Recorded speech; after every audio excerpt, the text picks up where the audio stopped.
여러분 반갑습니다. 황지연입니다.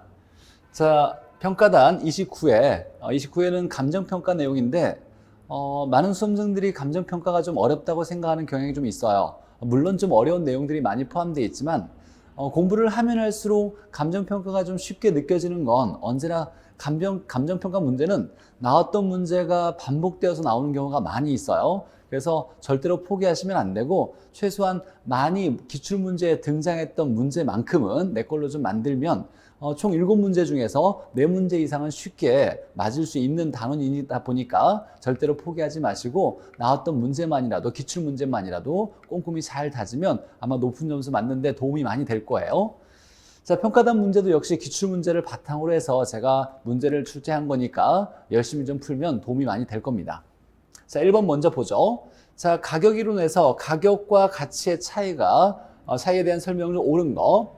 자, 수요와 공급의 변동에 따라서 단기적으로 원래 이제 가치와 가격은 우리가 부동산 가치가 부동산 가격이다라고 일치하는 경향을 좀 보이는데 이건 장기적으로 일치하는 경향이 보이고 단기적으로는 가치와 가격은 괴리된다. 괴리, 차이가 있다 또는 오차가 있다 이렇게 보는 거죠. 자, 단기적으로는 오차가 생길 수 있고 장기적으로는 일치하는 경향을 보인다 이렇게 보고 자, 가격은 우리가 실제 시장에서 거래된 금액, 지불된 금액이고 자, 가치는 이론상 정의를 장래 편익을 현재값으로 환원한 현재값을 가치라 그래요. 근본이고 기초인 것은 가치죠. 그래서 가격은 가치를 또는 가치가 시장을 통해서 시장의 거래죠. 거래를 통해서 화폐 단위로 구현된 객관적 개념이고 맞아요. 가격은 객관적 개념이죠. 자, 가치가 가격으로 거래를 통해서 드러나게 되는 거예요. 결론은 가치가 가격을 결정하게 되고 얘가 기초이고 근본이다라는 얘기를 하고 있는 거예요. 자, 가격이 상승하면 가치도 상승한다가 아니라 자, 가치가 근본이니까 가치가 상승하면 가격도 상승한다 이렇게 나와야 돼요. 가치가 가격을 결정한다. 그래서 가치가 가격을 결정해서 얘가 상승하면 얘가 상승한다 이렇게 보는 거죠. 자, 가치는 우리가 장래 편익을 현재값으로 환원한 값으로 보지만 좀 쉽게 이해한다면 쓸모 있는 정도, 돈을 많이 벌 정도의 값어치를 얘기하는 거예요.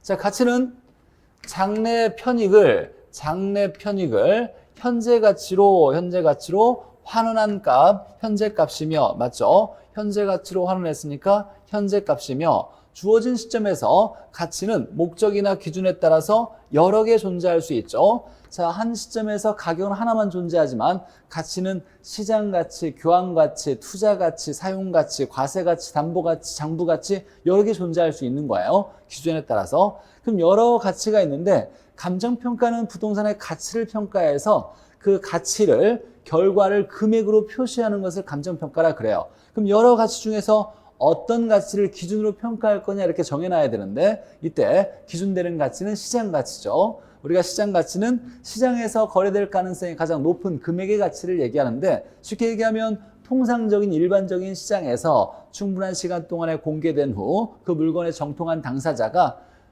자발적이고 신중하게 거래될 가능성이 높은 금액의 가치를 이걸 시장 가치라고 정의하고 있죠. 감정평가 규칙에서. 자, 4번에 보니까 두 가지 이상의 권리가 동일 부동산에 존재할 때 그럴 수 있죠. 하나의 부동산에 뭐 임차권도 걸릴 수 있고 시상권도 걸릴 수 있고 이렇게 권리가 여러 개가 존재할 때는 부동산 가격은 각각의 권리마다 개별적으로 형성되는 거죠. 개별적으로 시상권이다, 임차권이다, 전세권이다 각각 개별적으로 가격이 형성되는 거고 자, 가치 형성 요인은 일지계예요. 일반 요인, 지역 요인, 개별 요인인데 이건 맞는데 이 가치 형성 요인이 작년에 우리 시험에서 이렇게 나왔어요. 어떤 가치에 영향을 미치는 이라고 했는데 이게 시장 가치가 아니라 경제적 가치에 영향을 미치는 이라고 나와야 돼요. 경제적 가치에 영향을 미치는 이 지문에 이 개념을 처음으로 속여서 낸 거예요. 작년에. 그러니까 올해도 또 나올 수 있으니까 형성 요인은 일지계, 일지계, 발 이상 효요 이렇게 우리가 암기했는데 형성 요인은 일지계가 맞는데 경제적 가치에 영향을 미치는 일지계 이렇게 암기해놔야 되겠네요. 자, 그래서 옳은 건 3번이고 자, 두 번째 자, 감정평가에서 또 중요한 내용이 지역 분석과 개별 분석을 구분할 수 있어야 되죠. 자, 일단 우리가 분석을 할 때는 넓은 영역을 먼저 분석하고 전체적으로 그 다음에 넓은 전체적인 영역의 분석이 끝나면 이제 자세히 들어가서 감정평가하려고 하는 대상 부동산 자체를 분석하게 되는 거예요. 그래서 지역 분석은 대상 부동산이 포함된 지역을 분석하는 거고 이 개별 분석은 대상 부동산 감정평가하려고 하는 그 대상이죠. 대상 부동산을 감정평가하게 되는 거예요. 그러니까 얘는 선행 분석이고 얘는 후행 분석이고 지역은 넓은 영역까지 분석하니까 전체적이고 거시적이고 개별 분석은 부분적이고 미시적 분석인 것은 기본적인 내용이고 자, 지역 분석은 자, 판정하는 내용이 표준적 이용과 지역 전체의 이용을 통해서 대상 부동산과 연결을 찾아야 되는데 그 주변의 표준적 이용, 일반적 이용과 자, 이걸 파악하여 그 지역 부동산의 구체적 가격이 아니라 가격 수준을 판정하는 거죠. 가격 수준, 가격 정도예요. 그래서 지역 분석에서는 표준적 이용과 가격 수준을 정하고 개별 분석에서는 여기서 최유효 이용과 대상 부동산의 최유효 이용과 그 다음에 구체적 가격을 정하는 거죠.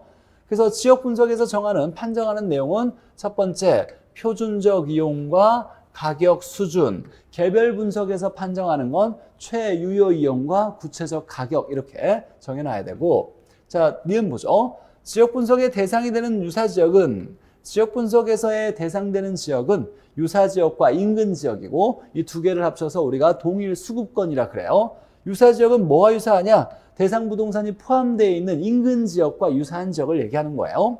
자, 유사지역은 지역적 특성이 인근 지역과 유사하여 인근 지역과 유사한 걸 얘기하는 거죠. 유사. 자, 중요한 건 인근 지역은 대상 부동산이 속한 지역이고 유사 지역은 대상 부동산에 속하지 않았겠죠. 여기에 속한 거예요. 인근 지역에. 유사하여 인근 지역과 가격 면에서 대체 관계가 성립될 때 대체 관계는 유사 관계를 얘기하는 거예요. 우리가 대체제라고 하면 효용이 비슷한 재화를 대체제라고 하듯이 대체 관계는 유사 관계를 얘기하고 성립될 수 있는 지역이다. 맞는 지문이고 자, 지역 분석의 대상으로서 지역 분석이니까 지역이죠. 지역은 인근 지역과 뭐냐면 유사 지역이죠. 근데 이 두 개가 동일 수급권에 포함된 내용이에요. 인근 지역, 대상 부동산에 속한 지역과 동일 수급권 내의 유사 지역이다. 맞는 얘기죠. 그래서 니은과 디귿은 맞고 자, 개별 분석은 지역 분석보다 먼저가 아니라 지역 분석을 먼저 하고 개별을 나중에 하죠. 개별 분석은 나중에 실시되는 것이 일반적이다.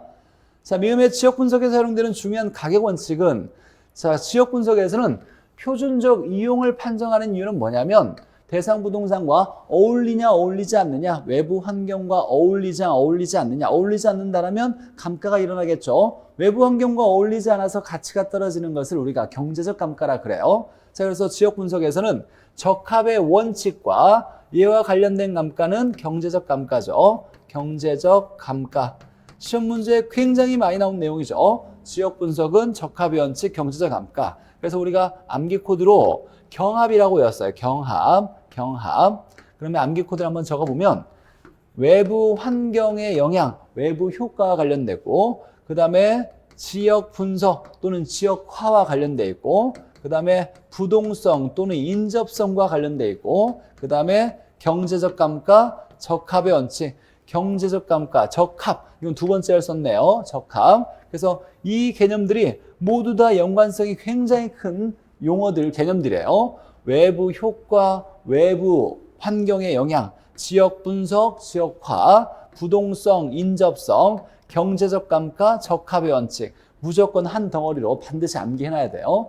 제가 암기 코드에서 가장 중요한 암기 코드로 정의하고 있는 거예요. 외부 지역의 부인들이 경합하더라, 경쟁하더라 이렇게 생각하면서 자, 그 다음에 얘와 상대적으로 개개기형이에요. 개개기형.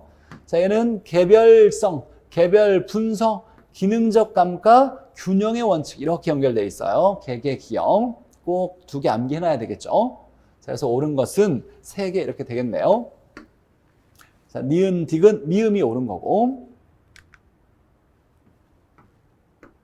자, 3번에 자, 가격 원칙에서 언제나 가격 원칙에서 10번 나오면 9번, 9.5번 이상이 균형의 원칙 아니면 적합의 원칙이에요. 자, 2번을 먼저 보니까 적합의 원칙은 얘는 외부 환경과 잘 어울려야 된다. 외부 요인의 적합성을 얘기하는 거고, 자, 내용을 봤더니 부동산의 구성 요소, 이 구성 요소는 내부 구성 요소를 얘기하는 거예요. 구성 요소. 그러니까 내부 요인을 의미하는 건 설계, 설비, 구조, 형식, 디자인 등을 얘기하는데, 자, 설계, 설비 등의 결합이 균형을 이루어야 올바른 가치가 형성된다는 건 내부 요인에 의한 이건 균형의 원칙을 얘기하는 거예요. 이럴 때 내부 구성 요소의 결합이 균형을 이루지 못하면 기능적 감가가 일어나는 거죠. 기형이라고 했으니까 균형의 원칙은 기능적 감가와 관련돼 있죠. 얘는 균형의 원칙, 균형의 원칙을 얘기해야 되고, 적합의 원칙은 외부 환경과 적합해야 된다. 외부 요인에 어울려야 된다라고 얘기하는 거고, 그래서 2번은 틀렸고, 자, 답은 정할 수 있어야 되고, 자, 1번 보죠. 대체 원칙은 소비자는 효용에 있어 유사성이 있는 재화, 이건 대체재를 얘기하죠. 대체재요. 대체재일 경우는 가격이 낮은 걸 선택하고, 당연히 가격 싼 걸 선택하죠. 선택한다는 원칙이다. 싼 걸 선택하게 되면 대체재의 가격은 서로 연관되더라, 이런 얘기가 대체 원칙이에요. 예를 들면 A와 B라는 재화가 있는데 이 두 개가 대체재라고 해보죠. 서로 효용이 비슷한 재화예요. 자, 가격이 비슷했는데 A의 가격이 올랐어요. A 가격이 오르면 이제 소비자는 B를 사게 되겠네요. B를 사게 될 거예요. 싼 걸 선택하니까 효용이 비슷한데 A가 비싸졌으니까 B를 산다. B를 사게 되면 결국 B의 수요가 늘어나니까 B의 가격도 올라가게 돼요. 그러면 대체재는 먼저 얘만 올랐지만 나중에는 B도 오르게 되는 거예요. 그래서 대체재는 가격이 서로 비슷하게 형성된다. 서로 연관되어 있다. 이걸 우리가 대체 원칙이라 하죠. 자, 기여의 원칙은 부동산의 가치는 단순히 생산비의 합으로 이루어지지 않고 기여도에 의해 결정된다. 자, 기여의 원칙이니까 기여도에 의해 결정된다라는 말이 나와야죠.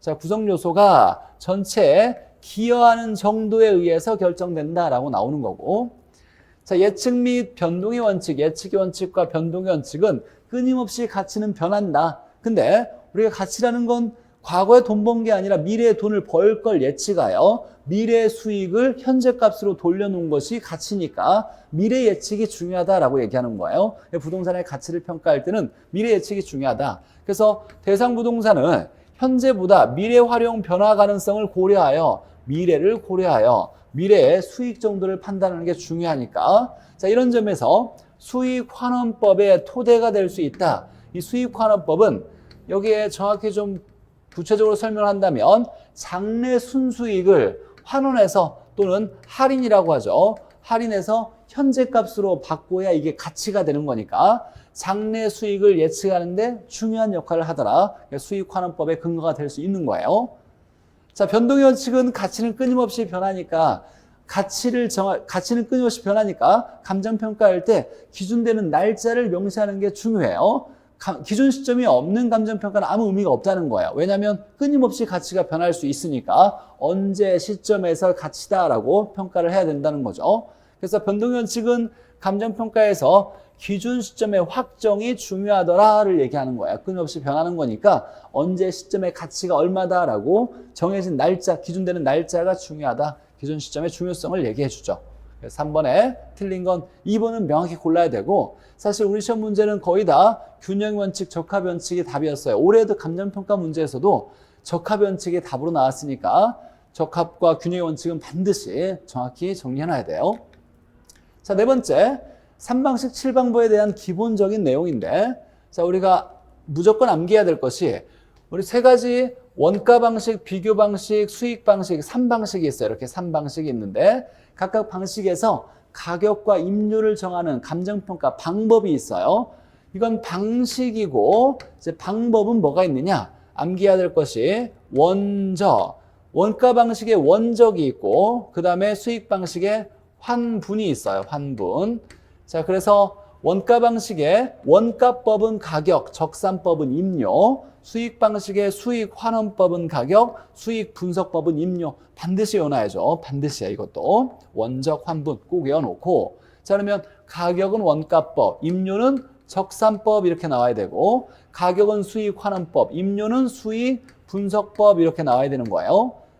자, 그래서 1번은 2번은 적산법이 돼야 되고, 그 다음에 5번은 수익 분석법이 나와야 되죠. 얘는 맞고. 자, 그 다음에 무슨 원리를 바탕으로 해서 원가 방식이 나왔냐면, 원가는 비용의 합을 원가라 그래요. 그래서 비용성의 원리를 바탕으로 해서 원가 방식이 생겨난 거고, 비교 방식은 시장에서 거래된 사례를 비교하는 거니까 시장성을 바탕으로 한 거고, 수익은 수익성을 바탕으로 한 거고, 1번에 비용성 들어가야 되고.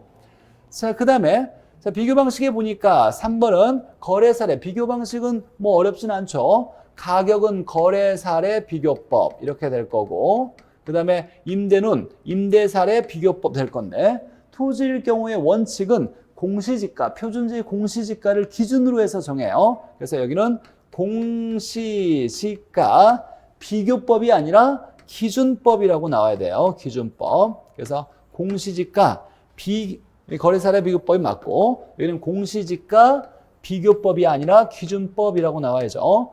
이때 공시지가는 표준지 공시지가를 기준으로 삼는 거예요. 그래서 토지 가격의 기준이 되는 건 표준지 공시지가다라고 얘기하는 거예요. 표준지 공시지가를 기준으로 해서 토지의 가격을 정하는 것이 이게 원칙이니까, 표준지 공시지가는 토지 가격의 기준을 잡아준다라고, 토지를 감정평가할 때 기준이 되는 것이 뭐냐라고 물어보면 표준지 공시지가 이렇게 나와야죠. 자, 5번째, 감정평가의 주된 감정평가. 물건마다 주된 감정평가 방법이 감정평가 규칙상 정해져 있는데, 자, 기본적으로 가장 많이 쓰는 건 비교 방식이에요. 그래서 임대사례 비교법이나 임대사례 비교법 또는 거래사례 비교법을 가장 많이 쓰는 거예요. 비교 방식이. 그래서 언제나 감정평가의 기준은 비교 방식이다. 그래서 임료를 정하는 기준의 주된 방법은 임대사례 비교법이고, 대부분의 사례가 많은 물건들은 다 거래사례 비교법이에요. 우리가 이제 암기할 때 맛동산, 과자, 일괄 먹으면 임목에 사례 들린다 이렇게 암기를 했었어요. 동산, 과수원, 자동차, 일괄평가, 임목은 거래사례 비교법이 주된 감정평가 방법이에요. 자, 그 다음에 수익환원법은 무형자산을 평가할 때 무형자산은 권리를 얘기하는 거예요. 영업권, 특허권, 뭐 광업권, 어업권 권리들을 얘기할 때 뿐만 아니라 재단에는 권리가 포함되어 있어요. 공장재단이나 광업재단에는 권리가 포함되어 있으니까 재단도 수익환원법을 쓰는 거예요. 뭐 여기에서 공장재단 중에 예외적으로 일괄평가하는 경우가 있는데, 공장재단의 일괄평가하는 경우도 이건 수익환원법을 써요. 그래서 대부분 다 일괄평가는 거래사례 비교법을 쓰지만 예외적으로 재단을 평가할 때는 수익환원법이니까 공장재단에서 일괄평가하는 경우는 수익환원법을 그대로 쓴다. 이건 좀 예외적인 조항이니까 더 깊은 데까지 해석할 필요는 없어요. 일반적인 일괄평가는 거래사례 비교법이고, 공장재단이나 광업재단 나오면 무슨 말이 나와도 수익환원법 쓴다라고 정의하면 돼요. 자, 그 다음에 권리도 아니고 사례가 충분히 많아서 비교 방식으로도 거래사례 비교법도 못 쓸 경우에는 원가법을 쓰죠. 만든 비용을 바탕으로 해서, 예를 들면 건물, 선박, 항공기 등은 이런 것들 이제 원가법. 그 다음에 지름이 작은 소경목림은 얘도 예외적으로 원가법을 쓰죠. 이렇게 쓴다라고 무조건 정의해놔야 돼요. 이것만 외우면 보너스로 한 문제 맞을 수 있으니까. 그리고 대부분 우리 시험은 얘만 딱 기억해 놓으면 돼요. 임대료는 임대사례 비교법, 거래사례 비교법에 주된 건 맛동산, 과자, 과수원, 자동차, 일괄평가, 임목, 얘가 주된 평가 방법이에요. 자, 그러면 기준 먼저 잡으면 임대료는 임대사례 비교법 맞죠? 자, 그 다음에 거래사례 비교법 나와 있는 걸 보면 맛동산 그러니까 과수원 얘도 맞죠? 자, 그 다음에 과자인데 자동차도 사례가 많으니까 얘도 거래사례 비교법을 쓰는 거예요. 그래서 자동차는 거래사례 비교법 이렇게 써야 되고, 자, 무형자산은 권리를 얘기하는 건 수익환원법, 권리와 재단들은 수익환원법, 건물은 원가법 이렇게 적용하죠. 자, 무조건 암기해서 나오면 보너스로 맞출 수 있어야 돼. 이 정도 암기해서 한 문제가 나온다라고 한다면 반드시 외워야 되는 거예요. 자, 6번 보죠. 자, 감정평가에 관한 설명으로 틀린 거. 감정평가는 기존 시점에서 대상 물건의 이용 상황, 대상 물건의 현재 이용 상황 및 공법상의 제한이 나오면 무조건 언제나 받는 상태라고 나와야 돼요. 우리나라에서 공법상의 제한을 받지 않는 상태는 없어요. 받는 상태를 기준으로 평가한다. 이게 감정평가의 원칙, 현황평가를 얘기하는 거예요. 현황평가. 있는 그대로를 평가해야 된다. 기준 시점에서 있는 그대로의 이용 상황, 물론 불법적이거나 일시적인 건 제외하고 공법상의 제한을 받는 상태가 있는 그대로 평가하는 거예요. 현황평가 원칙. 원칙은 현황평가지만 예외적으로 이렇게 법령에 써 있죠. 법에 다른 규정이 있으면 다른 법령에 규정되어 있거나 또는 의뢰인의 다른 요구가 있거나 사회적 통념상 인정되는 경우는 현황평가 말고 조건을 붙여서 가정해서 평가할 수도 있죠. 그래서 조건부 평가를 할 수도 있다라고 이렇게 규정이 돼 있죠. 원칙은 있는 그대로 평가하지만 있는 걸 없다고 없는 걸 있다고 가정할 수도 있다. 조건부 평가할 수도 있다. 자, 두 번째 보니까 한 필지 토지가 전후면으로 가치를 달리할 때 가치가 다르면 한 필지라도 구분하여 평가해야죠. 그래서 구분하여 평가한다. 가치가 다르면 구분평가한다. 자, 토지와 건물이 결합되어 있어서 일체로 이용되고 있대요. 떨어질 수 없는 불가분의 관계에 있을 때 이런 복합부동산은 떨어질 수 없고 일체로 되니까 일괄하여 평가한다. 일괄평가. 자, 원래 원칙은 각각 개별로 평가하는 게 원칙이지만 얼마든지 그럴 만한 이유가 있으면 이렇게 구분하여 평가할 수도 있고 일괄하여 평가할 수도 있죠. 한 물건의 일부분만도 평가할 수 있어요. 이걸 부분평가라 그러죠. 자, 토지의 평가는 대상 토지와 유사한 표준지 공시지가를 기준으로 하여 기준법이죠. 그래서 얘를 우리가 공시지가 기준법이라고 했죠. 공시지가 기준법을 이용하여 하되 얘를 사정 보정 등 필요한 조정을 해야 된다가 아니라 사정 보정은 여기에 필요하지 않아요. 왜냐하면 표준지 공시지가는 국토교통부 장관이 지정하여 감정평가 후에 공시지가를 정하거든요. 그러면 개인 사정은 개인 사정을 얘기하는 거예요. 개인 사정이 개입되어서 얘가 실제 있는 것과 다르게 평가해서 금액이 나타나는 것이 아니에요. 사정이 개입되지가 않아요. 절대로. 그러면 사정 보정할 필요가 없죠. 그래서 공시지가 기준법은 여기에 표준지 공시지가에다가 뭐 하냐면 시직의 기타 이렇게 해서 가격을 정한다 그랬어요. 시점 수정, 지역 요인, 개별 요인, 기타를 비교하는 거지. 사시지계면이 아니에요. 거래사례 비교법은 거래사례에 사정이 개입될 수 있으니까 사정이 개입되지 않은 걸로 바꿔주는 사정 보정이 필요하지만 공시지가 기준법에는 사정 보정이 필요하지 않고 시직의 기타, 시점 수정 먼저 한다라는 거, 사정 보정 들어가지 않는다는 거. 4번이 틀렸네요. 자, 감정평가라 함은 토지 등의 경제적 가치를 판정해서 결과를 가액화하는 거죠. 경제적 가치, 돈을 얼마나 벌 수 있는지의 가치가 가장 중요하죠. 이 경제적 가치를 평가하는데 경제적 가치 중에서 여러 가치 중에서 어떤 가치냐면 시장 가치를 평가하는 거죠. 경제적 가치를 판정해서 가액화하는 거다. 맞고 6번에 틀린 건 4번이 틀렸고 자, 7번에 감정평가에 관한 규칙상 용어의 정의로 틀린 거 얘도 언제나 매년 한 문제가 꼭 나오는 거죠. 감정평가 규칙의 용어. 항상 나왔던 지문들이 계속 나오는 거니까 이 지문들은 핵심 키워드를 중심으로 해서 여러 번 반복해서 정리해서 나오면 이게 당연히 뭐가 나와야 된다. 이거 나오면 이거 나와야 된다. 이렇게 반드시 정리해놔야 돼요.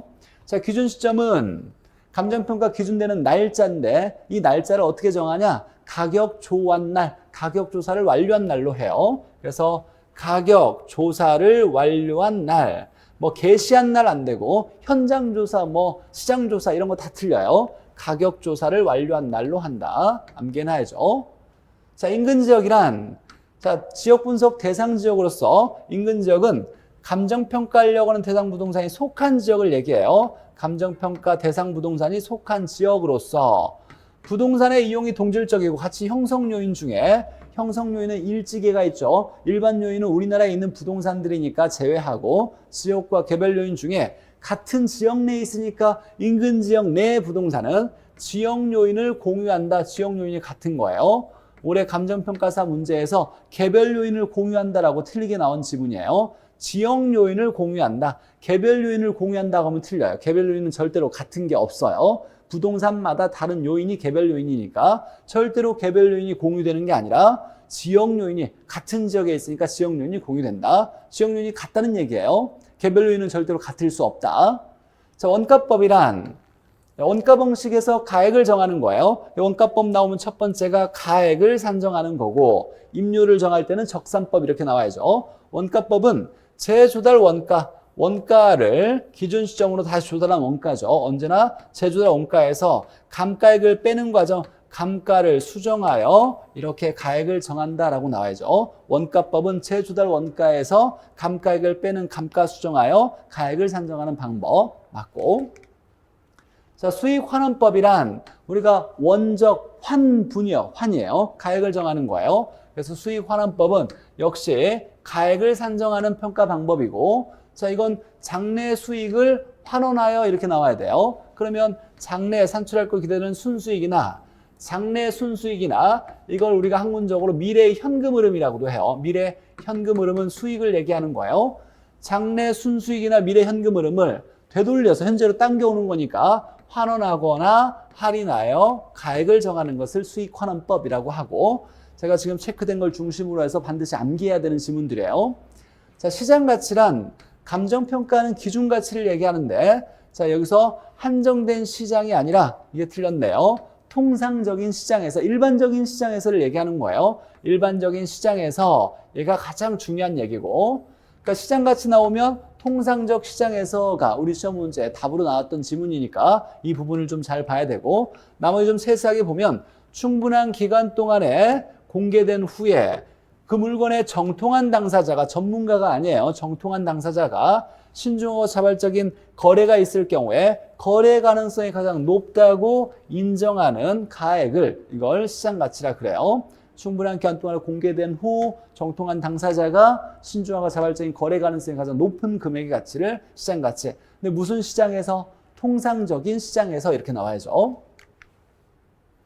자, 8번에 부동산 가격 공시되는 설명으로 옳은 거. 자, 연립주택은 우리가 아파트, 연립, 다세대는 공동주택이죠. 개별주택 가격의 공시 대상이 아니라 공동주택의 공시 대상이고, 자, 개별 공시지가의 공시 기준일. 자, 우리가 일반적으로 공시 기준일은, 자, 감정평가하는 기준되는 날짜를 얘기하는 거예요. 이게 토지든 주택이든 언제나 기준되는 날짜. 공시 기준일은 언제나 1월 1일이에요. 근데 1월 1일 이후에 뭔가 토지가 합병 분할되어서 뭔가 변형이 됐다라면 공시 기준을 다른 날로도 정할 수가 있는데, 자, 우리가 이제 암기 코드를 한번 좀 정리해 보면, 오토사주라고 외웠는데 좀 뒤집어서 사주오토라고 해보죠. 사주오토라고 해보죠. 자, 이건 뭐냐면 개별의 공시일이에요. 공시일. 자, 이날까지 공시해야 되는 거예요. 개별은 시군구가 할 거고 표준은 국장이 해야 되죠. 자, 근데 개별을 얘기하는 거예요. 개별. 자, 시군구가 하는 개별이, 주는 주택이에요. 주택은 4월까지고 오토는 5월에 토지까지, 토지는 5월까지예요. 그래서 주택의 개별 공시일은 4월 30일까지고 토지의 개별 공시일은 5월 31일까지 공시해야 돼요. 이건 공시일을 얘기하는 거예요. 그러니까 기본적으로 얘는 공시 기준일이고 얘는 공시일을 얘기하는 거예요. 이게 시험 문제, 우리 시험 문제 나왔으니까 이걸 외웠어요. 사주오토라고 외워서 4월은 주택, 5월은 토지 이렇게 외워놓고, 자, 그 다음에 원래 중간에 여기까지 외울 필요는 없었지만 사실 이제 올해 감정평가사에서 이 지문이 나왔으니까 이걸 하나 따로 정리하면, 공시 기준일은 원래 1월 1일인데 중간에 토지의 분할과 합병이 생기면 변경이 되면 기준일을 다른 기준일로 정할 수가 있는데, 얘가 주택은 6월 1일을 기준으로 잡을 수 있고 토지는 7월 1일을 기준으로 잡을 수 있어요. 그러면 4, 5, 6, 7 이렇게 되겠죠. 주택이 언제나 토지부터 한 달이 더 빠른 거예요. 그래서 공시일은 주택은 4월 30일, 토지는 5월 31일이고, 그 다음에 공시 기준일을 정할 때 1월 1일이 원칙이지만 6월 1일, 7월 1일 될 수도 있더라. 이렇게. 이게 시험 문제, 올해 감정평가에서 답으로 나왔으니까 하나 좀 더 신경을 써놔야 돼요. 그래서 개별 공시지가, 지가니까 토지죠. 토지는 7월 1일인 경우도 있다. 개별 주택가격의 공시 기준일이 6월 1일인 경우도 있다. 이렇게 나와야 돼요. 그러니까 개별 공시지가는 기준일은 1월 1일인데 언제? 7월 1일일 수도 있더라. 토지가 한 달 늦는 거예요. 그러면 개별 주택가격은 기준일은 1월 1일인데 6월 1일인 경우도 있다. 이렇게 볼 수 있는 거예요. 자, 올해 새로운 유형이 감정평가사 문제에서 나왔으니까 좀 우리가 신경을 쓰라고 제가 한번 소개를 시켜드린 거고. 자, 표준주택에 그 주택의 사용수익을 제한하는 권리가 설정되어 있을 때 사용수익을 제한하는 권리, 사법상의 제한이죠. 사법상의 제한이 있다라면 이걸 반영하여 가격을 정하는 게 아니라 이걸 반영하지 않고 없는 걸로 가정하여 적정 가격을 산정해야 돼요. 그러니까 표준지나 표준주택으로 설정이 되면 사법상의 제한이 없는 상태로 가정하여 평가하는 게 원칙이에요. 우리가 사법상의 제한이 걸려있는 토지가 표준지로 정해져 있더라도 낮이 상태를 가정하니까 사법상의 제한이 없는 걸로 보는 거예요. 물론 건물이 있으면 건물이 없는 걸로도 가정해야 돼요. 그래서 사법상의 제한은 무조건 표준으로 정해졌을 때 없는 걸로 가정하여 평가하는 것이 원칙이다. 자, 그 다음에 과세 대상이 아닌 단독주택은 개별 주택 가격을 결정할 때, 자, 주택 가격, 개별 주택 가격을 결정할 때, 자, 아니할 수 있다라고 나왔는데, 개별을 산정하는 이유는 이렇게 정했어요. 개별 공시지가나 개별 주택 가격을 정하는 것은 세금이나 부담금을 산정하기 위해서 정한다. 물론 나라 걸 쓰고 있다라면 사용료를 정하기 위해서도 쓸 수 있는 거죠. 그래서 개별을 산정하는 이유는 개별 공시지가나 개별 주택 가격이 필요한 이유는 세금, 부담금 이런 걸 산정하기 위한 거예요. 근데 과세 대상이 아니래요. 과세 대상이 아니라면 얘를 결정 공시하지 아니할 수 있다라고 얘기할 수 있겠네요. 과세 대상이 아니니까.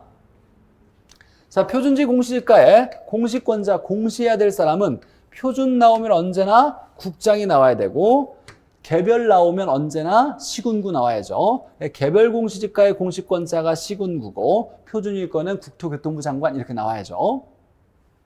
그래서 8번에 옳은 것은 4번 이렇게 되겠네요.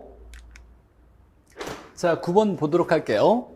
자, 원가법에 의해서 적산가액을 구하는데, 자, 원가법에 의해서 가액을 구하는데, 우리가 지금까지 공부했던 건 정액법이에요. 즉 매년 감가액이 똑같다라고 하는 정액법을 기준으로 해서 했는데, 이 문제는 정률법을 적용해서, 자, 정률법은 일정한 비율만큼 감가된다는 얘기예요. 원리만 알면 쉽게 풀어낼 수 있는 거니까 한번 풀어보도록 하죠. 자, 정률법 매년 똑같은 감가율로 정해서 이제 감가가 된다는 얘기인데, 자, 그럼 먼저 언제나 원가법에 기준되는 원가는 재조달 원가예요.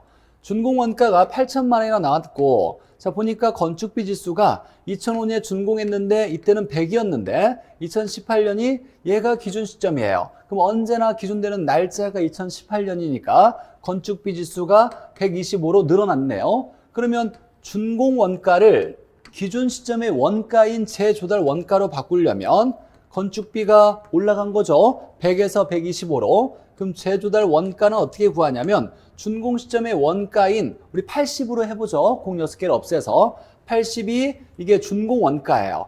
얘가 올랐죠. 100에서 125로. 언제나 얘가 기준 시점이에요. 얘가 기준 시점으로 바꿔야 되고 얘가 준공 시점이니까 우리가 시점에서 이것분의 이걸 쓴다는 건 얘를 얘로 바꿔주기 위한 비교값을 곱해주는 거예요. 준공을 기준 시점으로 바꿔줘야 되니까 얘 100분의 125를 얘를 얘로 바꿔주기 위해서 곱해주는 거예요. 그럼 1.25를 곱해주면 얘가 딱 100원이 이렇게 나올 거예요. 그럼 재조달 원가는 100원인 거예요. 100원이 기준인 거예요.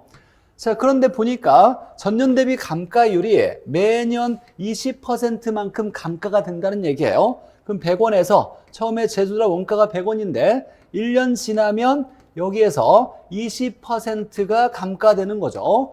여기에서 또 1년 지나면 20%가 감가된다는 얘기예요. 그 말은 그러면 남는 건 얼마큼 남느냐? 여기에 80%가 남는다는 얘기예요. 그러면 100에 80이니까 0.8을 곱하면 되겠네요. 그럼 0.8을 곱하면 여기는 80이 남을 거고 또 1년이 지나면 또 이 80에 0.8, 80%만 남을 거니까 64원이 될 거고, 또 1년이 지나면 이거에 또 80%만 남으니까 또 0.8을 곱하면 될 거예요. 자, 그러면 얘가 51.2가 될 거예요.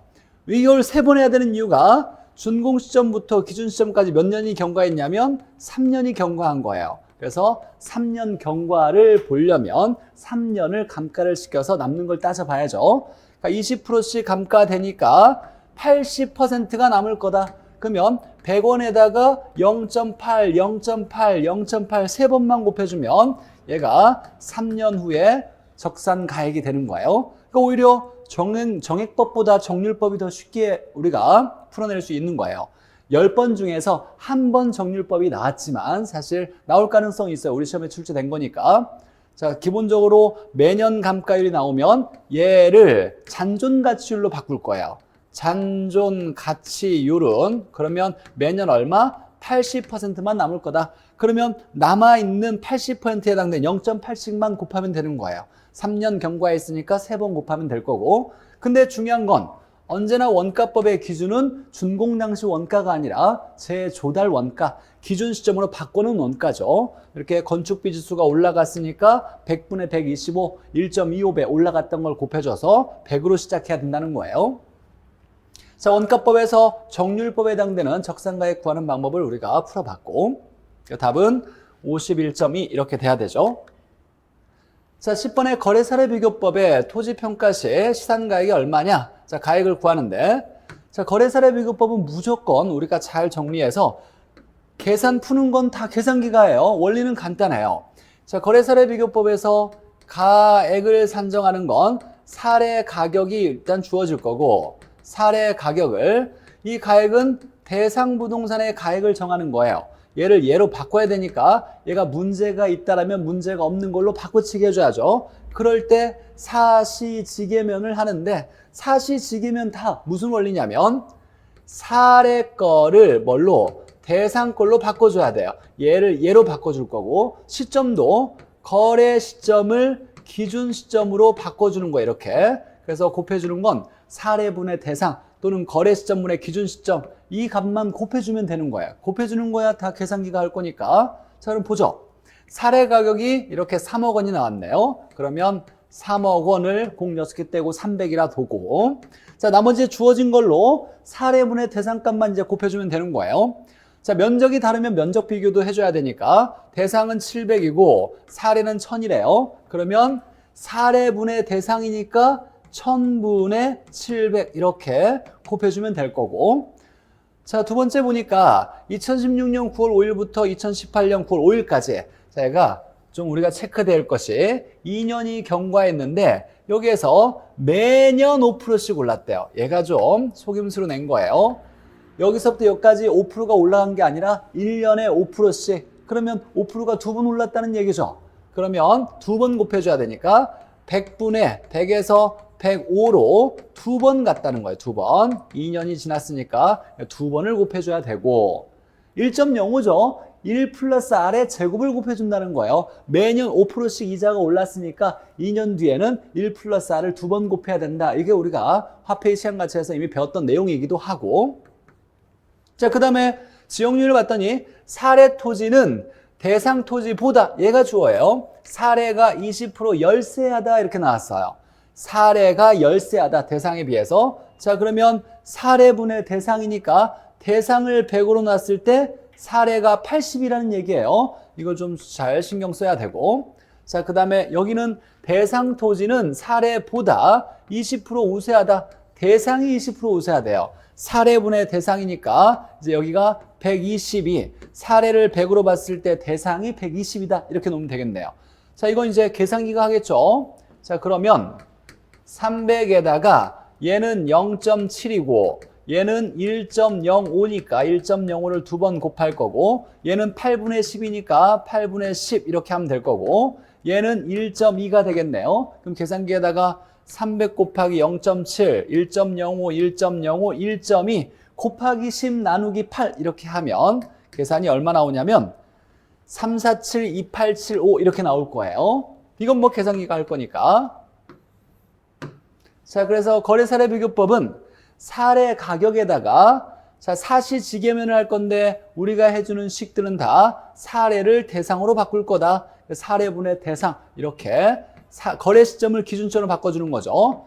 자, 그랬을 때 사례 가격 놓고 면적이 다른데 사례분의 대상 이렇게 놓고 여기에서 이제 매년 5%씩이니까 1년에 5%씩 올랐다. 100에서 105로 올랐다. 근데 얘가 두 번 이렇게 됐다. 두 번 곱해줘야 되고 자, 사례가 열세하니까 사례분의 대상이니까 사례를 대상을 100일 때 사례를 20% 열세하게 80으로 정해놔야 되고 자, 대상이 20% 우세하니까 사례를 100으로 잡았을 때 대상이 120이 되는 거예요. 그래서 이거 곱해주면 답이 나오겠죠. 계산기가 하는 거니까 연습만 하면 누구나 다 할 수 있는 문제가 돼 있어야 돼요. 그래서 감정평가에서 거래사례 비교법 계산 문제는 하나 꼭 풀겠다 이런 마음을 잡고서 준비해 놓으면 합격하는 데 큰 도움이 될 거라 생각해요. 자, 고생 많이 하셨고 다음 주에는 평가단 계산 문제만 쭉 우리가 한번 처음부터까지 정리해 볼 거니까 계산 문제 같이 연습해 보도록 할게요. 고생 많이 하셨습니다.